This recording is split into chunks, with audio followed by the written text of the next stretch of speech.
Also, I think the Oxford Dictionary, when he talks about human race getting dumber, I think their word of the year last year was brain rot, which is just people constantly scrolling through social media, can't focus on anything, don't take many actions or get much done per day. So I think that's kind of related to AI surpassing human intelligence more quickly. I wanted to emphasize something that Dean talked about, I forgot to say earlier, and that is that we had Chip Perkins speak on stage after raising over $40 billion. And he said that the holy grail of raising capital is thought leadership.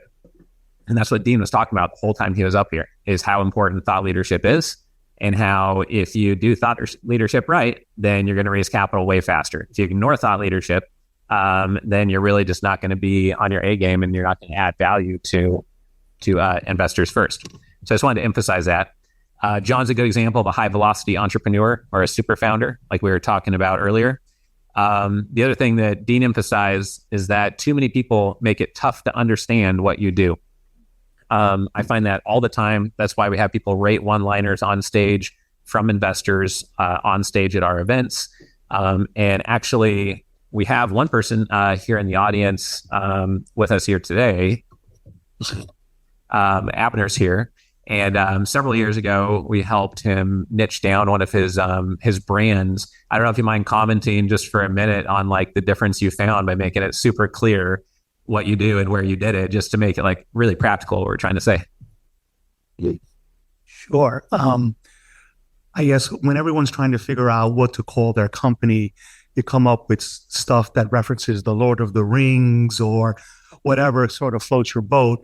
And then you quickly realize that no one really knows what you do. So with Richard's guidance, one of the LLCs that I have is called Harlem Real Estate Holdings. Local operator who focuses on New York City middle market renters. Pretty simple, pretty straightforward. As soon as we put up the website, every deal in Harlem came to way. So it was super, super effective for not only letting people know what I do, but also focusing what I was doing at that time. So I found it very effective. Yeah, awesome. Great. Thank you. Thank you, Abner. Appreciate that.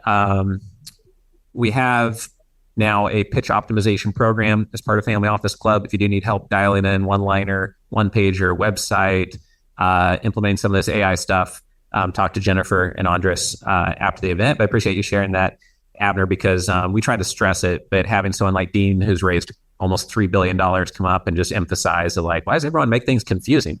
You can't tell what someone even does. You follow up after a busy conference, even in a small room like this. This isn't 700 people. But if you talk to 30 people here today and someone follows up with an email and the email signature says Wilson Capital or Greek God Capital or ABC Capital, you got no idea what they do most of the time, right? So don't make it hard. Don't make things confusing. John is a big fan about investor relations being a contact sport and doing things in person. That's why we had the 16x slide up this morning, that it's actually 30, 50, 100 times more effective to do things in person. And one strategy that John mentioned last time he spoke on stage was that when he goes to a closing table, he shows up in person to his real estate closings every single time that he physically can. And then he works that table because everyone there knows he's a real buyer. He just showed up, did what he said he was going to do, and he actually commits and follows through the finish line. So he will source deals at that closing table from title agents, from attorneys, from the counterparty, that he would never get a look at that deal if he didn't show up in person. Could AI have done it for him? Yeah. Could he have DocuSigned? For sure. Everybody does these days, but that's how he gets some of the best deals. And that's partially why he gets backed by institutional capital. I also remember somebody asked John in this real estate market last summer, they said, well, John, do you lose sleep at night investing in real estate? And he said, no, I'm the reason that other people lose sleep at night, because he's the lender, right? He's not the equity investor. I thought that was comical. So yeah, I appreciate John speaking. That was great. Thank you for being here. So I was going through sales driving AI tools before lunch, and I talked about ActiveCampaign, which is a CRM. Most of you probably have one. If you're not doing text message marketing, I think you're really missing out. Most people will open around 90% of text messages sent to them. Probably has gone down since the recent election because we'll get so many random spam text messages. But let's say it's even at 50%. most people open 8% or less of their emails. Some people only open 2% of their emails. So if you're not using text message marketing, then you're getting way less progress than you could be. So we use TextLine right now. It's okay. Twilio is kind of the leader in the space, more multimedia, more functionality, integrates with systems a bit better. So we're probably going to move to Twilio next, and we're working on that. Phone Burner is something we just started paying for last week. With their technology, you can leave an optimally scripted one-liner voicemail with a click of a button, and it goes right on to the next call. And it'll help you get through 100 phone calls a day, or someone on your team get through 100 phone calls a day instead of 20 or 30 or 40 at most. So if you run a team that needs to make phone calls for reaching out to investors or in a business that you're driving growth in, maybe check out Phone Burner. It's something that we're paying for now and implementing with one of our sales team members to see if we can ramp it up and 5x our sales volume on average per day. Live chat is what we use for chatting with customers on our website. If you get a couple hundred hits a day or greater on your website, there are many people today that will reply to a text message or a live chat that will not take the time to email you, because many corporations you email, you never hear back, or it's slow and they want an answer right now. So if you're not having live chat and you're not doing text message marketing, then your competition is probably running circles around you. Unless your website is super low volume traffic and it just doesn't make sense to have somebody on the chat. But I definitely encourage you to use this. Many times we get someone on a live chat, get them onto a Zoom or a phone call, and then the sale is closed that way.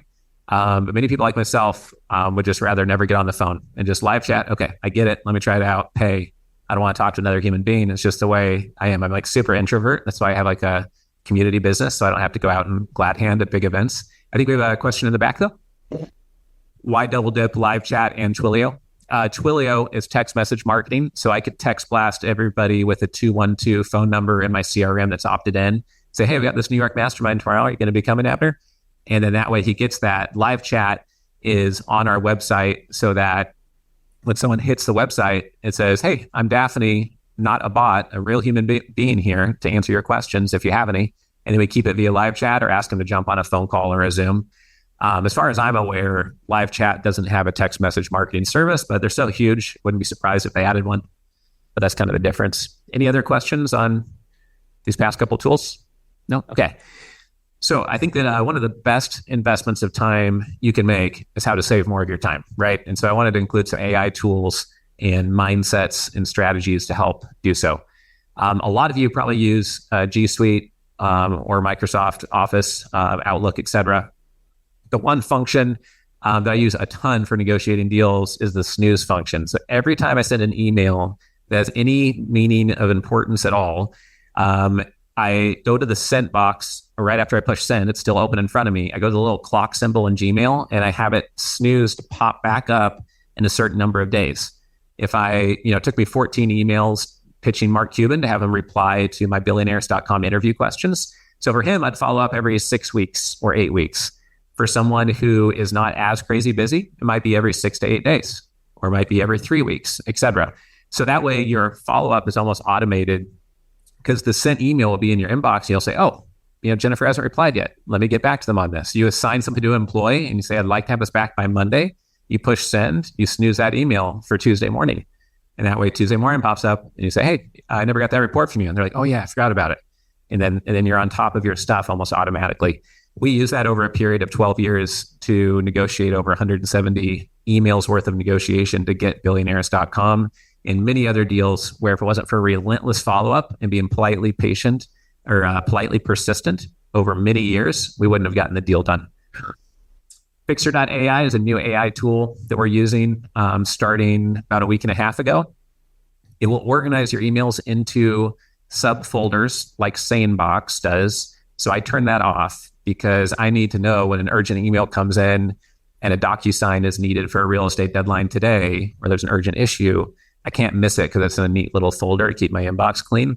So I turn that off. But a more important thing is that Fixer.ai will draft replies to your emails for you. And at this point, it gives you two options. I think they're just training the model faster by doing that. And it will draft email replies for you. It never sends an email for you. But if you have lots of email to get through, right now, I think their stats are something like 45% of all the emails that they draft are sent without editing. They say to give it up to 6 months to train, and it will see your sent emails and get smarter and smarter. And I'm impressed enough by it that we're using it on an ongoing basis now to train it and hope that it really gets dialed in. I've covered this before at our events, so I'm going to go pretty quick on this, but asynchronous communication is just a different mindset of using messaging services and audio messages, especially, instead of having as many meetings. Many Silicon Valley tech leaders are saying this over and over again, including Peter Thiel, including Elon and others, that cancel most of your meetings. Most of them can be handled with an email or a Slack message or an audio message or a WhatsApp, etc. Because you can listen to the message 2 or 3 times and give a thoughtful answer. You could forward the message to a team member. Once they reply, you give them a better answer. If somebody is talking slow, there's no real polite way to say in a meeting, hey, I'm really busy today. Can you talk at 2x speed, please? But you can do that on WhatsApp. You can do that on Slack. I am much smarter if I can think about something and then reply when I have a nice researched or smart reply, or once GPT has made a reply that might sound too candid, more polite. You cannot tell when someone's being super direct on Slack with text or email, the tone of their voice, but you can say the exact same words and let Abner know he's a valued member of the community, or you can say the exact same words and he feels like totally put off by what was said. So the tone of voice matters a whole lot. And that's why we use audio messages. I said earlier today, we use Fireflies. So the Zoom calls get recorded and go into Fireflies to give our sales team feedback. These are all examples of asynchronous communication. And I think if you want to do what we were talking about earlier, where, yes, it's true, in the future, AI will replace the work that some people do, and you could work less, get the same amount done. But a lot of hard driving CEOs are going to work the same amount. Like someone like John, I don't see him working an hour a day because of AI, right? He's like always going, right? You can kind of tell that about him. So, using stuff like this is a great example of how you get 3 times as much done while still being thoughtful and not losing tonality using audio messages. For investors in the room, I always like to stress this. You will save hundreds of hours of your life if you do not get on the phone with people until you have at least halfway of an idea of what they do. So if someone says, I can only share the idea on the phone call, they would just pass and say, okay, well, it's just not for us. We usually have questions we ask about people in a certain industry because we know about some known issues. But then with the Dewey due diligence tool, you can bounce it off there and come up with other specific questions about their unique deal and come up with other questions quickly. And then when they reply, I ask 5 or 10 more questions, and then I get on a phone call. So by the time I get on a phone call, there's an agenda for the call, and we're 10, 15, 20 questions deep before getting on the phone and realizing that you're not going to invest in a dry cleaning shop in Guam or whatever it is they want to pitch they didn't want to tell you about. That is really important. And many times when I ask for an agenda for a meeting, people will say, I want to cover these 7 things. And then I can say, well, 1, we don't do, 2, we don't do, 3, we don't do, 4, it could help you. But you should really speak with Dean, or you should really speak with Sarah over here. And let's spend our whole call talking about point number 5. And then the call lasts for 8 to 10 minutes and it's super productive. So that's just a way to save time, leveraging technology, not necessarily AI. WhatsApp I've mentioned. To get stuff done that you've learned today, I would encourage you to check out Upwork.com. We have multiple full-time employees working for us around the world on Upwork.com. We've hired over 100 people over the last 18 years for different projects on there. And all you have to do is design the idea and the process of what you want to get done, bounce off of GPT to make it a little bit sharper, and then go to Upwork and you can hire some Uber nerd to dial in your Perplexity or custom GPT or Notebook LLM or whatever it is you want to do. If you want to make a database of 120 dry cleaners based in San Diego, because you're going to reach out to all of them on a one-on-one basis to source some deal flow that no one else gets to see, then you could do that using somebody on Upwork. Yes, Camille. Right. Thank you, sure. Right. So you always ask for a fixed price and not pay by the hour. So you get like a better deal. Basically, there's something you do on your project. Yeah, we do that in almost every case. Sometimes if someone's working for us full time, then it ends up into an hourly retainer type situation. But super important to your point, anytime you hire anyone, no matter how amazing they look, you always have to give them like a little beta test, get feedback, then let them do 4 parts instead of 1, feedback, let them do 20 parts, more feedback before you just let them loose. or before you know it, they're spending 40 hours on something that's completely off base from what you actually wanted them to be doing, of course. But that's true with managing anyone. But even more important when they're virtual, you have to be super explicit on exactly what you want. Canva is a marketing tool my team uses. It has AI capabilities.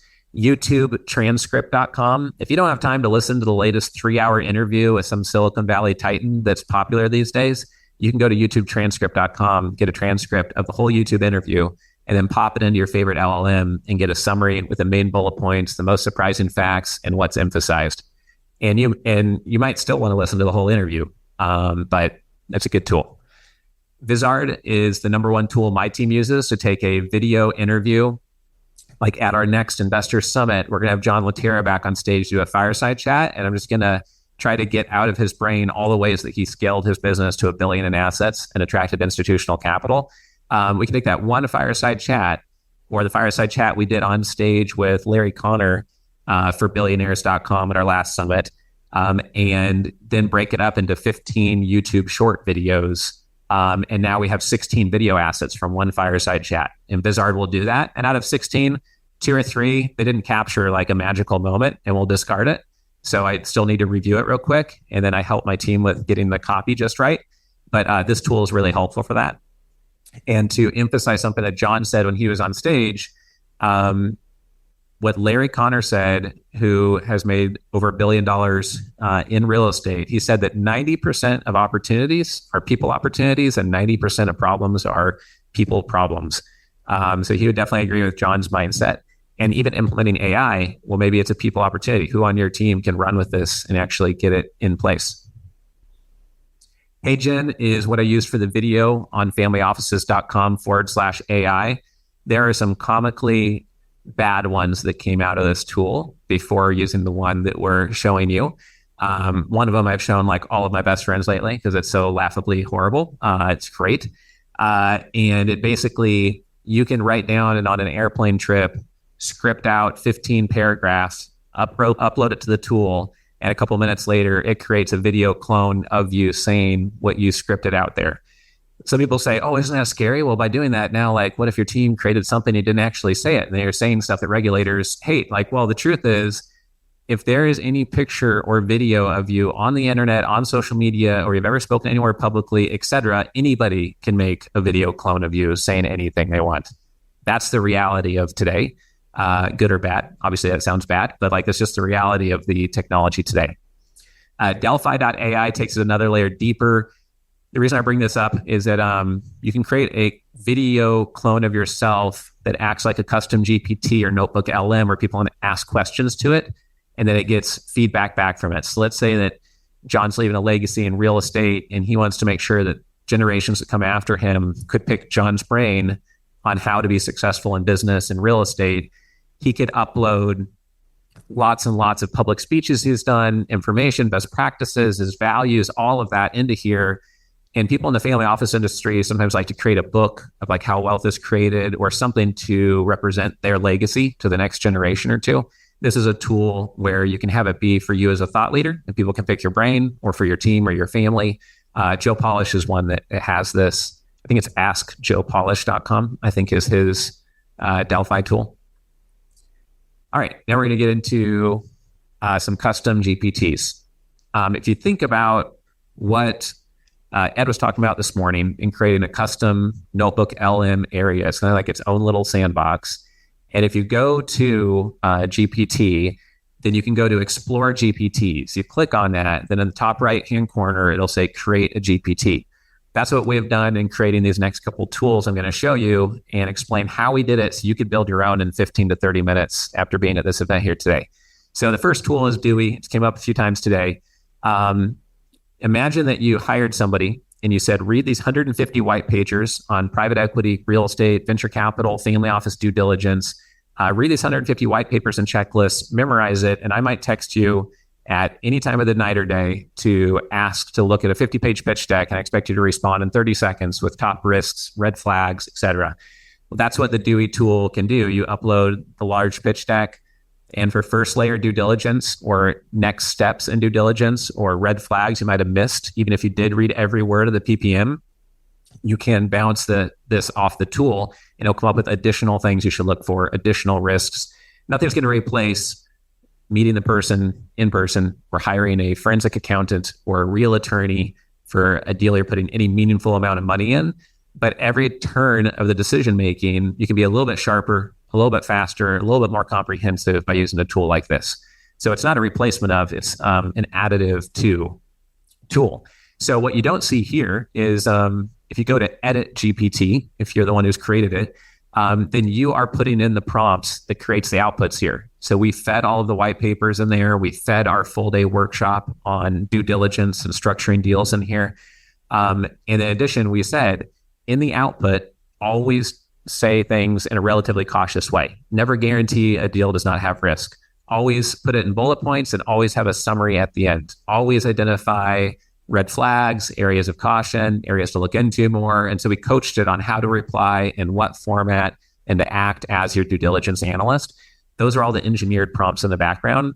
So if you wanted to create one like this, you just have to think, what does my team do every day that can help speed things up? What do my clients need? What do the potential investors need that I'm approaching, so I can develop something that's super useful that moves the needle for my team, et cetera. This next one we call Billionaire Advisory Board. I think everyone would like to have a billionaire on their board for multiple reasons, including introductions and credibility. But you might also want their genuine insight on what you should do. So what we did is found 986 YouTube videos of billionaires speaking publicly, and we took the time to transcribe every one of them, and we fed them into the tool. We then also took the 42 interviews we had done at the time it created the tool, it's now 45, took the transcripts of those interviews and fed them into the tool. We've also found on billionaires.com, we have 60 infographics on billionaires. We're feeding those into the tool next. And then there's a website called, I think it's called sobrief.com, that has as a summary of every nonfiction book out there. And I'm going through the process of reading all 245 books authored by billionaires. We're about halfway through that.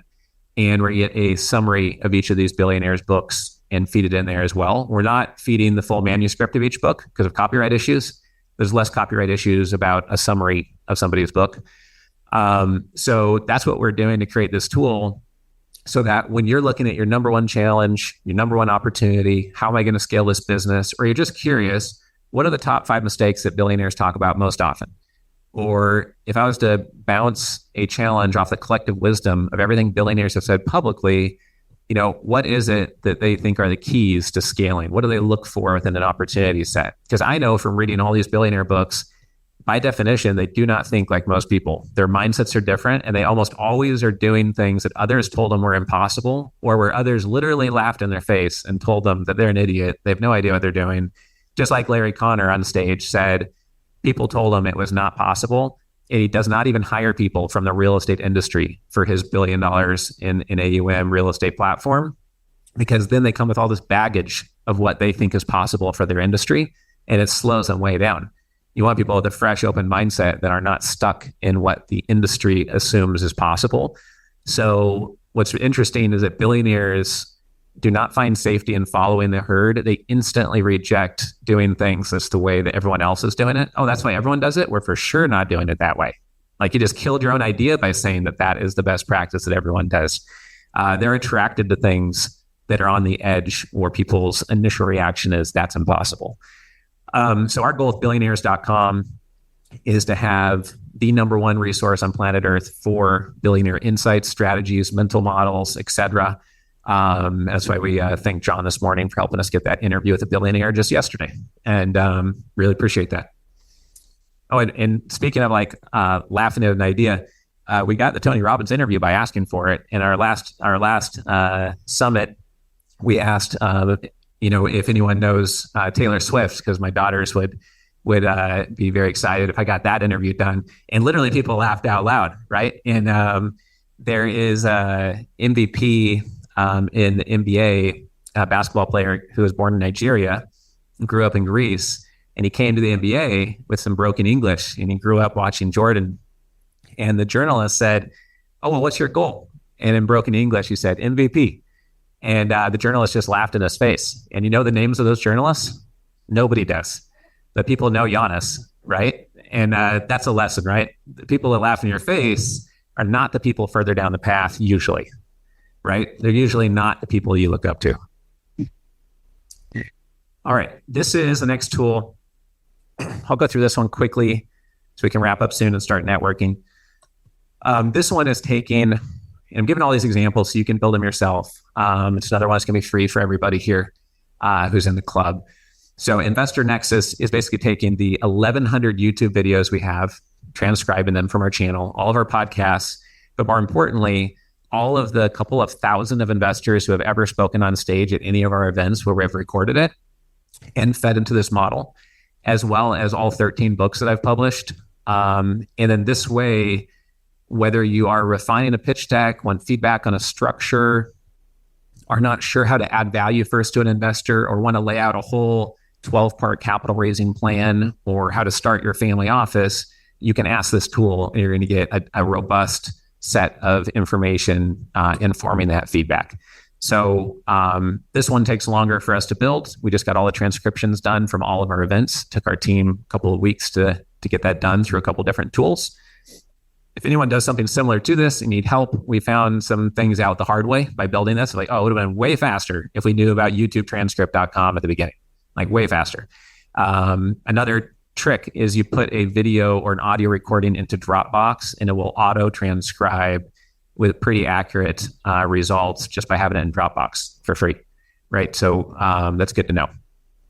Last one that's the most simple to understand is that we had 7 different investor panels on stage. I think Mark Halpern was on stage for one of them at least, and I think Camille has participated in one too, where people submit their one-liner pitching what they do, and then people hold up a sign 1 through 10, whether it was great and compelling and high conviction, or if it was like pretty bad and needs a ton of work.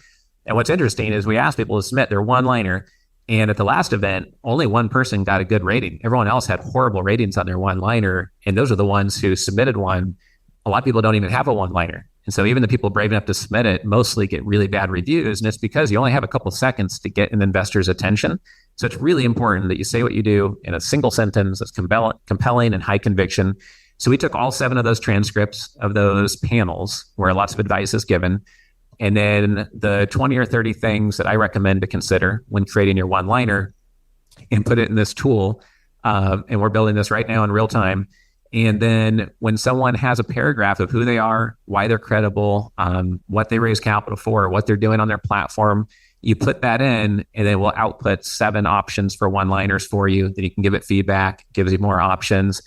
This is one where we're not planning on giving it to people here. That's why I refer to it as like an internal GPT. It's just for our own company, so that when people come to us and they want to get feedback on the one-liner, we have a tool that does a lot of the heavy lifting for us. But then there's a human interface and then more heavy lifting by AI. So I'd hope that whatever niche you're in, after being here today, you could go into GPT, go to custom GPT, and just create one, even if it's not super dialed in for really practical use yet, and just see how easy that is. Same with Notebook LM, like Ed was talking about this morning. And then it gives you another layer deeper, just like 3 million people a year going to the Grand Canyon, and most people never step a foot inside of it. That's the equivalent of people just chatting with GPT, and they don't play with Sora. They don't play with custom GPT. They don't play with Notebook LM. They don't have some of these chatbot type tools, et cetera. The other tool I was going to mention earlier that's related to this is this tool, chatbase.co. It's basically, if you get the knowledge database about your products for any business you run, and you feed it into here along with the top 30 questions you get most often about whatever you do, and then you feed it into here, it basically creates a custom GPT via a chat widget that can go on your website if you want to. And this could be for members of a club. It could be for students of a martial arts academy. It could be for an investment business, et cetera. And then people can ask questions against it to get answers. This could be used for a database, like a data room for investors. If you want to have investors be able to ask questions against this huge library of information, it's never going to be as good as talking to a real human being, where you create more of a relationship and get them on a Zoom call. But if you want a chat bot that's pretty easy to set up and quick, you don't need a consultant, this would be an example of one. On billionaires.com/books, You'll see the top 10 books I recommend with links right to the Amazon, Audible. All of them are available on Audible, except for 50 years worth of Warren Buffett's annual shareholder letters. If you want to flip through those, you have to buy the big fat 20-pound book of them. But I encourage you to check these out just for fun. Nothing to do with AI, just cool books to read and make for a good gift if you need one for someone in the family, maybe, or your team. Any questions about the content we just went through there? Oh, thanks. I want to remind everybody we have the worksheet there within your table for you to fill out during your travels home, etc. And I encourage you to do so to make sure you have some practical takeaways from today. But before we wrap up, if we have 3 to 5 people in the room that want to share like an aha moment or the big idea they got from today, maybe something that nobody else has said today, or something that was made really obvious based on how many times it came up today, we're happy to bring the mic over to 3 to 5 people who'd like to share. Yeah, Michael. Yeah, I thought John's I'd actually like to see what that looks like if he's still here. Evaluating the sponsor, right? So and he asked a great question about, have you gone to all of the properties that you're either going to lend to or invest in? Can I see a raise of hands of people who have invested in syndicated deals, funds, anything like that? Any individual investor, raise of hands. Okay, great. Put them really high for me. Leave them there. Have all of you walked every single property that you have invested in? If have, keep your hand up. Awesome, right? A few of you guys, right? But I think that's a really interesting thing for, again, sort of the retail investor of like, should we, if we're sending a couple $100,000 or to on a syndication for an apartment building, maybe we should go down to Texas and pay the $1,000 for the flight and see if we see something we don't like and maybe save us trouble in the long run. So that was sort of an aha moment for me. So awesome. It'll be helpful to somebody. Yeah, for sure. Appreciate you emphasizing that. Thank you. Awesome. Yep. Camille up in front. Thank you. I want to share with everyone that through my experience, I wanted every member of our family to be an entrepreneur. I have always compared here in America, you use the term W-2 versus 1099. I wanted everybody in my family to be a 1099, Richard. So those, we send our youngsters to America and also to Europe to be educated. They come back with undergrad, they come back with graduate schools. Some of them, they come with even higher than that and with different specialties. So they come back to me. As they are the generations that follow me, I tell them, show me that diploma of yours, put it on that shelf. What you learned from the professors, you learned the theory. I want to show you how to put this in practice. I'm going to show you, because from the trenches, I'm going to take you with me. I'm going to expose you to meetings and to how to open a meeting, how to assess and to strategize the meeting and everything else. What that led me is to create an incubator bank inside the family. And that's where I'm going to reach out to you for help, Richard, and advisory. Because when I presented this in Europe about 4 months ago, I think it was around October, and almost every family there said, Camille, are you going to write an ebook about this? Explain to us how you are doing it. The way it is, it all starts with the discretionary amount of capital that's set aside to help those new graduates when they come back to us, to the GCC or to the Gulf region, that whatever their specialty, I demand from them a business plan. If they have it, fine. If not, I will give them from our accounting team advisors to help them put it together and then come back to me with also the amount of money needed. Now we're using the family money, not their mom and dad money who are members in the family. What we are doing, we are partnering with them, but we also reward them on success. I also reward them after they break even, Richard. When they get married, you get another 10%. You have a baby, you get another 10% right off. When we start, we are 50-50 until you perform. But as you start exceeding performance and you are already in the black, out of the red, we start discounting our contribution until it become all yours.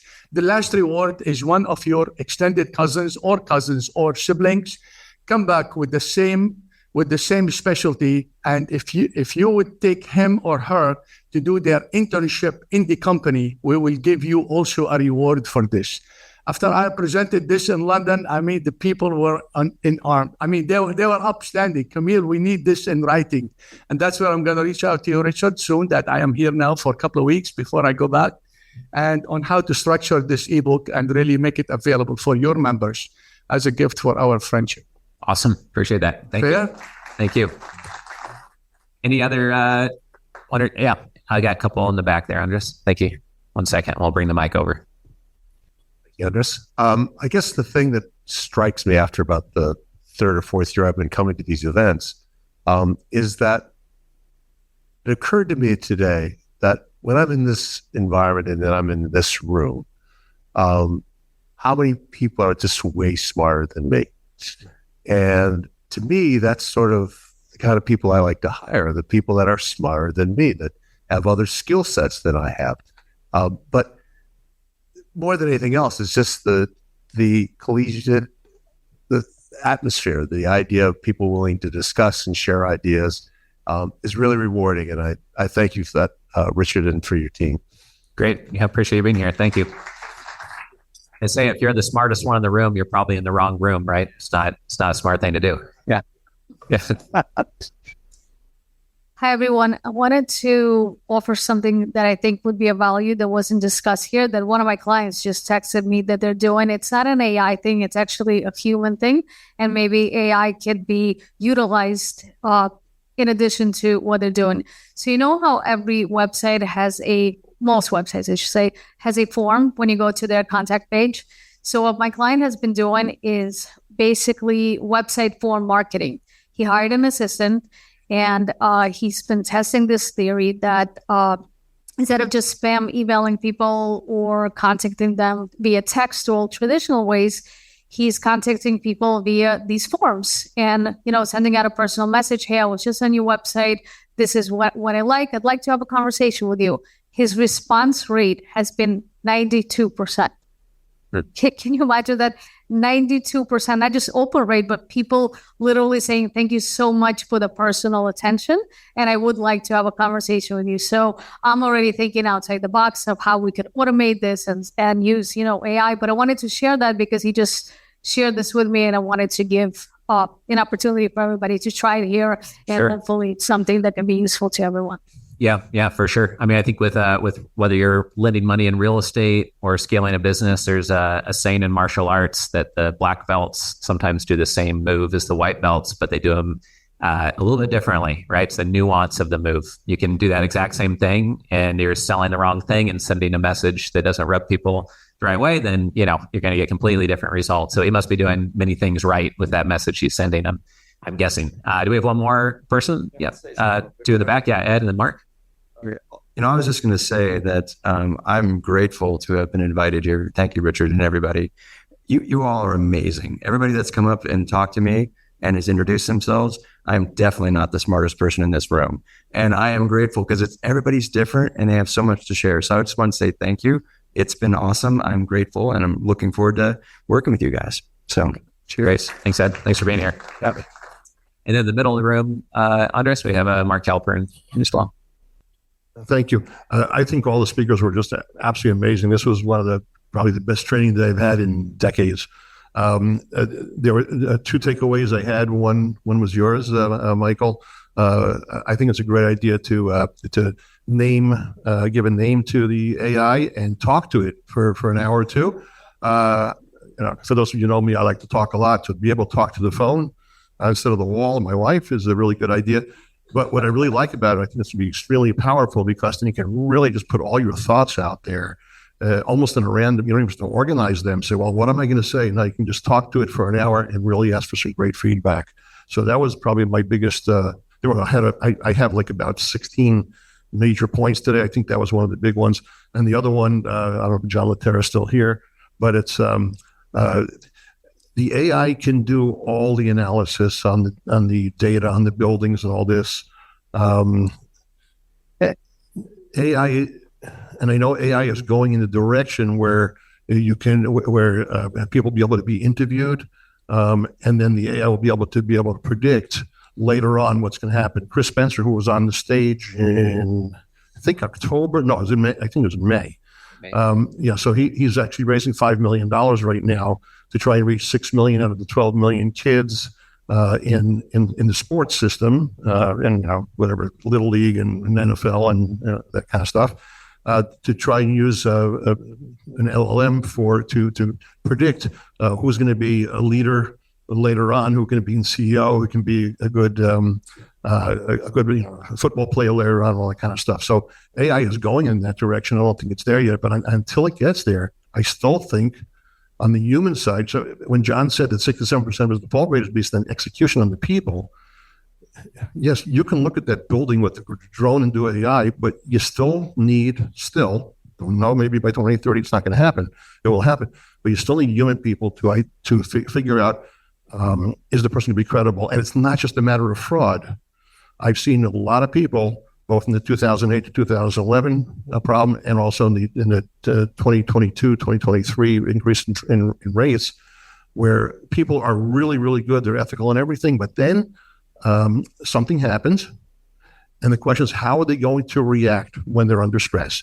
And that's going to be really hard to predict using AI. It's hard to predict using human, but you still have to have the human. And, us in the Deep Due Diligence Mindset Club, where you look at the people, we do deep due diligence on the people. I struggle with that because I don't think AI is going to replace that. No matter how good we get in doing deep due diligence with AI, we still have to meet the humanoid life forms that are right. Yeah, for sure. I think one of the challenges is as AI in general gets smarter, unless there's an AI that a million other CEOs in the storage industry or in the pharmaceutical industry are feeding their stuff into, the AI model will not be optimized for your industry, for your type of a founder, your type of CEO. And if it does, now that's the conglomerate of all of these CEOs' ideas. And by definition of what makes a pro athlete or a billionaire or centimillionaire exceedingly exceptional is that they are not acting like everyone else is in their industry. So by definition, AI will never be able to be the top 0.1%. It might be able to be base level if a whole bunch of people who are in your role use it. But then by definition, if you do what's base level, you're never going to exceed beyond, because everyone has access to these AI tools, right? So by definition, anyone that gets to critical mass is just going to be the average of the critical mass, and it's never going to be amazing anywhere in the medium to short term. A couple quick tool reminders. I bring this up at almost every event, almost every workshop mastermind, is that after talking about so many different ideas and you already have a lot going on and what to implement, I just find it's really helpful to have the monthly, quarterly, annual goals, and then all your one-liner mental programming to be at peak performance and health in business, et cetera, all in one page laminated. And I read it every day while I shave. I used AI to create an audio version of it being read out loud to me that I can listen, and have a chat GPT task to remind me of that daily. So I encourage you to check out using the tool like that and set one up for yourself. We also have interviews possible for our YouTube channel. You can see details on that at familyoffices.com/join, or just talk to Andres or Jennifer out front.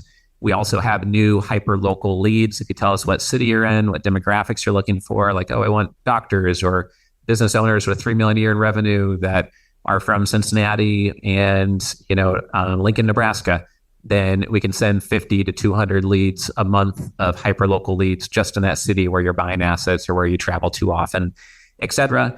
And we also have a program to boost an interview we do with you on YouTube up to 100,000 views as part of our YouTube channel that has 1 million subscribers now. So just check out the new pitch optimization program options, or chat with Jennifer or Andres if you need help with any of that stuff.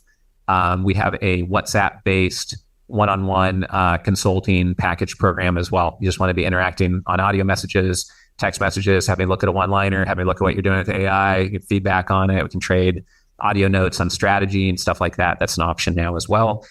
We want to thank Tamir, Tom, and John Latera for having us here at Pace. Really like the facility here. The food's high quality, like the setup, the technology. Works 99% of the time, and they fixed it right away when it didn't. So really appreciate them having us here at Pace. And I would love to see some familiar faces at our Beverly Hills Summit, March 4th and 5th in the Los Angeles area. That exact area was not impacted by the fires. And I'm sorry for those of you that directly were, of course. And then in April, in 4 different cities, we're having an investor mastermind on the 10 strategic blocks to modify and tweak in your business to grow faster. And some of it's going to be related to raising capital. Some of it's being related to how to scale a business faster. And we'll be hosting that mastermind in 4 different cities in April. Final reminder is just that every quarter going forward now, we'll be in Dallas, Beverly Hills, South Florida, and New York. And we're starting to roll out our Honolulu events. So if you're in any of those regions, we should be relatively easy for you or someone on your team to come to an event. So we hope to see you at least 4 events a year, or 6, or a bit more. One of the members said today his goal is to come to every single event we host this year. Most people don't do that, but would love to see some familiar faces every quarter. So I hope you enjoyed today, had a great time. We have the space for the next 45 minutes or so. You just want to hang around and network. I know some of you have to jet, but hope you enjoyed yourself, and thanks for your attention all day. Take care.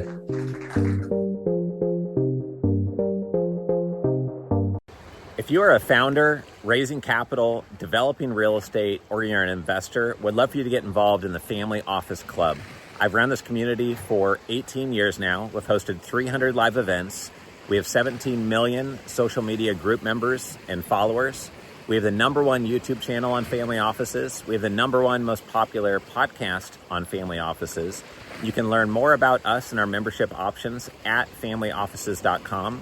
We have 30 in-person events planned in 2026 and another dozen events this year. Please go to familyoffices.com to learn more.